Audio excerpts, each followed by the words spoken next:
ಆ ಅಧಿಕಾರ ಏನು ಮತ ಎಣಿಕೆ ಆಗುತ್ತೆ, ಆವಾಗ ಜೀವರಾಜ್ ಅವರು ದೊಡ್ಡ ಅಧಿಕಾರದಲ್ಲಿದ್ದರು. ಮುಖ್ಯಮಂತ್ರಿಗಳ ರಾಜಕೀಯ ಕಾರ್ಯದರ್ಶಿಯಾಗಿ ಕ್ಯಾಬಿನೆಟ್ ರ್ಯಾಂಕನ್ನು ಹೊಂದೋರಾಗಿದ್ದರು.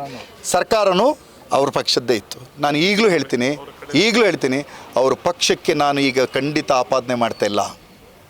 ಅವ್ರ ಪಕ್ಷದ ಯಾವುದೇ ನಾಯಕತ್ವ ಇದರಲ್ಲಿ ಸೇರಿದೆ ಅಂತ ನಾನು ಹೇಳ್ತಾ ಇಲ್ಲ.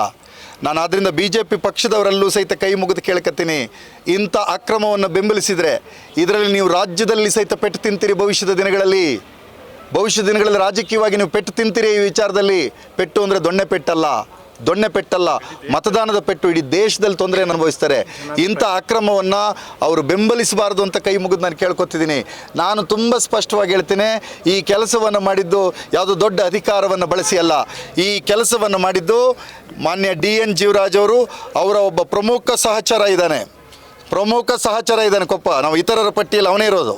ಇತರರು ಅಂತ ಹಾಕಿದ್ದೀವಲ್ಲ ಕಂಪ್ಲೇಂಟಲ್ಲಿ, ಆ ಇತರರ ಪಟ್ಟಿಯಲ್ಲಿ ಇರ್ತಕ್ಕಂಥ ಮೊದಲ ವ್ಯಕ್ತಿ ಅವನೇನೆ. ಅವನು ಹಣ ವ್ಯವಹಾರವನ್ನು ಮಾಡುವ ಮುಖೇನ ಇದನ್ನು ಮಾಡಿದ್ದಾರೆ ಅನ್ನುವಂಥದ್ದನ್ನು ಸ್ಪಷ್ಟವಾಗಿ ಹೇಳ್ತೇವೆ. ನಾವೀಗ ಯಾರೂ ಸಹಿತ ನಾವು ಫಾರ್ಮಲ್ ಕಂಪ್ಲೇಂಟ್, ಯಾಕೆಂದರೆ ಅವತ್ತಿನ ಕಸ್ಟೋಡಿಯನ್ ಯಾರು? ಅಲ್ಟಿಮೇಟ್ ಆಗಿ ಜಿಲ್ಲೆಯಲ್ಲಿ ಜಿಲ್ಲಾಧಿಕಾರಿಗಳು. ಅವತ್ತಿನ ಎಣಿಕೆಯ ಕಸ್ಟೋಡಿಯನ್ ಯಾರು? Returning officer. ನಾನೀಗ ಸ್ಪಷ್ಟವಾಗಿ ಹೇಳ್ತೇನೆ, ಈ ಕುಕೃತ್ಯಗಳನ್ನು 5 ಜನ ಸೇರ್ಕೊಂಡು ಮಾಡಿದ್ದಾರೆ. ಬೆನಿಫಿಷರಿ ಮತ್ತು ಸಂಚಿನಲ್ಲಿ ಮೊನ್ನೆ ಜೀವರಾಜ್ ಅವರಿದ್ದಾರೆ. ಅದನ್ನು ಕುಕೃತ್ಯವನ್ನು ಮಾಡೋದರಲ್ಲಿ ಅವರ ಒಬ್ಬ ಪ್ರಮುಖ ಸಹಚರ ಬೇರೆ ದಾಖಲೆಗಳನ್ನು ತಿದ್ದಿರತಕ್ಕಂಥ ಆಪಾದನೆಗಳು